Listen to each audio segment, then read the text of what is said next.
5 ans après l'attentat contre Charlie Hebdo, c'est le dessinateur Herman qui est votre invité ce matin, Béatrice Rulle. Bonjour Herman. Bonjour. Merci d'être sur Radio Lac ce matin. Il y a 5 ans, jour pour jour, c'était donc l'attentat de Charlie Hebdo. 12 morts, la plupart des dessinateurs, 11 blessés également. Un attentat qui s'attaquait directement à la liberté d'expression puisqu'on reprochait des caricatures de Mahomet au dessinateur de Charlie Hebdo.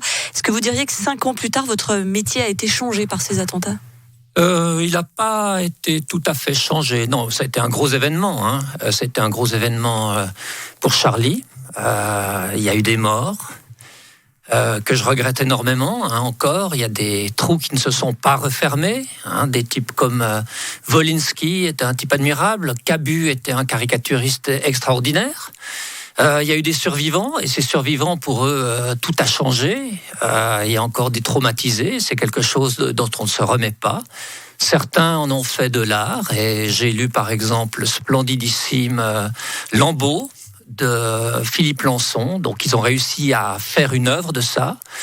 Pour le reste, il y avait des tendances qui n'ont pas complètement changé. Évidemment, on fait un petit peu plus attention quand on fait un dessin sur l'islamisme. Mais en tant que dessinateur suisse, évidemment, je me sens quand même un peu protégé par le cocon helvétique. Il n'y a pas de changement dans l'approche d'un dessin, par exemple ? C'était dans un trend. De toute façon, il y avait un raidissement et à tous les niveaux. Un raidissement politique. Il y a une intolérance de la part des gouvernants. Maintenant, ils ne tolèrent plus ce qu'ils toléraient avant. Il y a un raidissement, évidemment, une opposition de plus en plus grande. Les gens s'opposent de plus en plus. Il y a de plus en plus de distance entre les gens. Et à ce niveau-là, il y a cette intolérance islamiste. Il y a surtout une tendance lourde, très nette, dont justement les islamistes sont issus, qui est cette intolérance, ce politically correct. Alors ça, c'est quelque chose qui arrive, une tendance de fond qui nous rend le travail plus difficile parce que les gens sont plus sensibles et en même temps plus intéressants parce qu'il s'agit de rire à leurs dépens en dépassant justement cette intolérance. Il s'agit de ruser. Et maintenant, il y a un 4e niveau qui est justement la peur des rédacteurs en chef et des éditeurs qui disent « Oulala, les lecteurs tolèrent de moins en moins de choses, donc on fait attention » et ils risquent d'être encore plus intolérants que les lecteurs. Alors ça, ce sont toutes ces difficultés qui sont là, qui arrivent depuis une dizaine d'années, avec lesquelles on doit jouer. Mais c'est assez intéressant. Moi, j'aime bien jouer au chat et à la souris. J'aime bien dire aux gens ce qu'ils n'ont pas forcément envie d'entendre. Et c'est assez rigolo, justement, de jouer avec cette intolérance, avec cet énervement. Justement, récemment, il y a le philosophe français Raphaël Enthoven qui vous a accusé de vous auto-censurer dans votre dessin pour plaire au plus grand nombre. Vous avez publié une réponse dans la Tribune de Genève le mois dernier. Vous disiez de l'autocensure, oui, comme moyen, en tant que technicien de la liberté, je revendique cette éthique de la responsabilité. Vous parlez d'éthique de la responsabilité. En clair, ça veut dire que la liberté d'expression ne permet pas de tout dire finalement. Si. Si, elle permet de tout dire. Normalement, la liberté d'expression. Maintenant, la liberté de rire, c'est encore autre chose. Moi, je dis, je suis prêt à mourir peut-être pour une idée, mais je suis pas prêt à mourir pour un gag.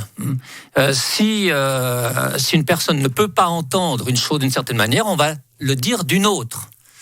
Maintenant, alors moi je trouve qu'il y a une attitude justement qui est un petit peu stupide de la part, je dirais de la part des Français en général. C'est-à-dire, les Français se disent champions de la rebellitude. Alors ils font un dessin qui est un petit peu différent du dessin suisse. Ils sont plus méchants. Mais nous, on n'a pas ce besoin de la méchanceté. Mais surtout, ils vivent dans une illusion complètement passéiste de la rebellitude. Ils croient qu'ils ne s'autocensurent pas, et c'est complètement faux. Et c'est une idiotie incroyable de la part d'un philosophe de croire qu'on ne s'autocensure pas. Tout le monde s'autocensure. Vous vous autocensurez. Je m'autocensure. Et par exemple, un grand dessinateur français m'a appelé suite à mon altercation avec Enthoven. Il m'a dit, écoute, si je peux te donner un conseil, moi j'utilise jamais le mot autocensure en France. Quand on me demande si je m'autocensure, je dis je ne m'attaque pas à ce sujet-là, mais je n'utilise jamais le mot autocensure, et c'est un truc assez incroyable. En France, le mot autocensuré est autocensuré. C'est-à-dire, Et Ça devient compliqué. Mais oui, mais ils n'osent pas reconnaître parce qu'on cultive toujours cet idéal. Mai 68, que on est des rebelles, on a le droit de faire du pipi caca, on a le droit de faire du gag pédophile. Alors là, on vit vraiment dans une mythologie et si on n'a pas cette intelligence de regarder ce qu'on fait. Alors moi, je suis pour ce dessin caca pipi. C'est très bien. C'est très bien. Mais il faut se rendre compte qu'il y a autre chose et on est en train de passer à autre chose. Alors, c'était bien de faire de l'humour pipi caca quand on avait 20 ans, mais je n'imagine pas Cabu faire du pipi caca maintenant.